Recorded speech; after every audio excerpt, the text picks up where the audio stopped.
Welcome to the West Wing Week, your guide to everything that's happening at 1600 Pennsylvania Avenue. This week, the president gave a major address on the defining issue of our time, restoring economic security to the middle class.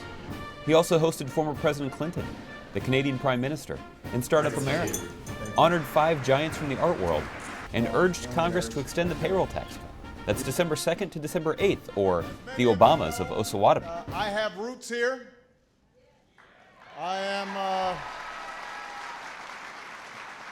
I'm sure you're all familiar with the Obamas of Osawatomie. On Friday, the 44th president invited the 42nd president to announce a $4 billion public-private sector investment in his Better Buildings initiative, supporting energy-efficient building projects.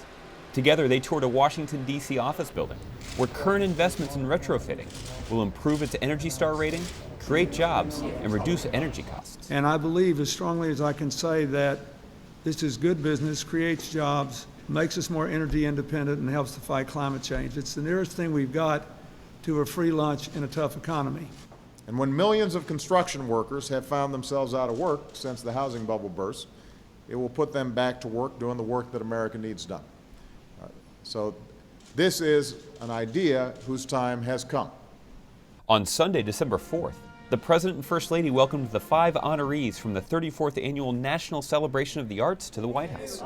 Barbara Cook, Neil Diamond, Sonny Rollins, Meryl Streep, and Presidential Medal of Freedom recipient and something of a White House regular, Yo-Yo Ma. It's a feeling that all of us have at some point in our lives. That's why we sing, even if it's just in the shower. It's why we act, even if we never get past the school auditorium. That's why we dance, even if, as Michelle says, I look silly doing it. It's one of the downsides of being president. Your dance moves end up on YouTube. Tonight we congratulate all our extraordinary honorees. On Monday, the president spoke to White House reporters, urging Congress to extend and expand the payroll tax cut that has given tax breaks to millions of families across the country and to ensure that 160 million hardworking Americans don't see their taxes go up on January 1st. How can you fight tooth and nail to protect high-end tax breaks for the wealthiest Americans and yet barely lift a finger to prevent taxes going up for 160 million Americans who really need the help? It doesn't make sense. Now's the time to make a real difference in the lives of the people who sent us here. So let's get to work. The White House also unveiled a countdown clock on whitehouse.gov, so everyone knows just how much time Congress has left to act to ensure taxes don't go up.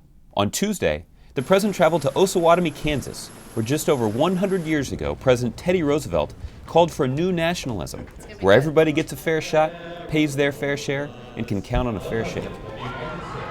This is a make or break moment for the middle class and for all those who are fighting to get into the middle class.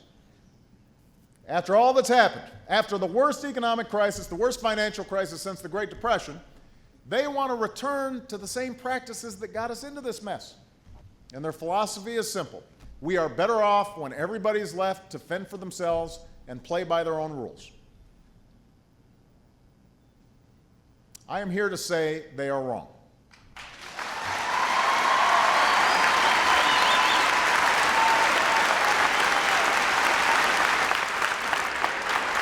Before heading back to the White House, the president stopped in for some local barbecue. Come on, Grandma. We gotta get Grandma on here. On Wednesday, December 7th, the president hosted Prime Minister Harper of Canada, America's single largest trading partner.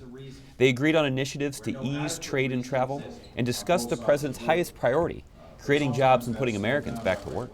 Canada is key to achieving my goal of doubling American exports and putting folks back to work. And the 2 important initiatives that we agreed to today will help us do just that.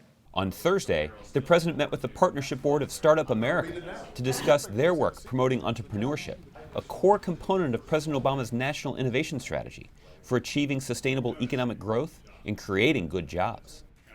A little bit of wind in their sails and that growth part of the equation they'll have to hire. That's what the only thing they know how to do.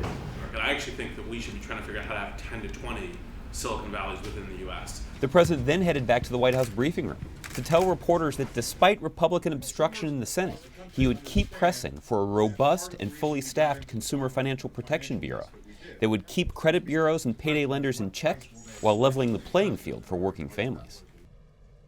My response to them is, just do the right thing. Focus on the American people, focus on the economy right now. Get it done.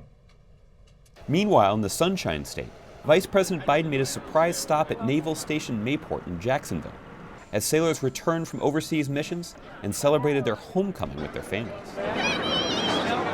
Later, the Vice President met up with Secretary Duncan in Neptune Beach to hold a town hall meeting on the importance of college education, steps the administration has taken to make college more affordable, and the need for colleges to keep costs lower so the next generation of Americans are able to outcompete the rest of the world.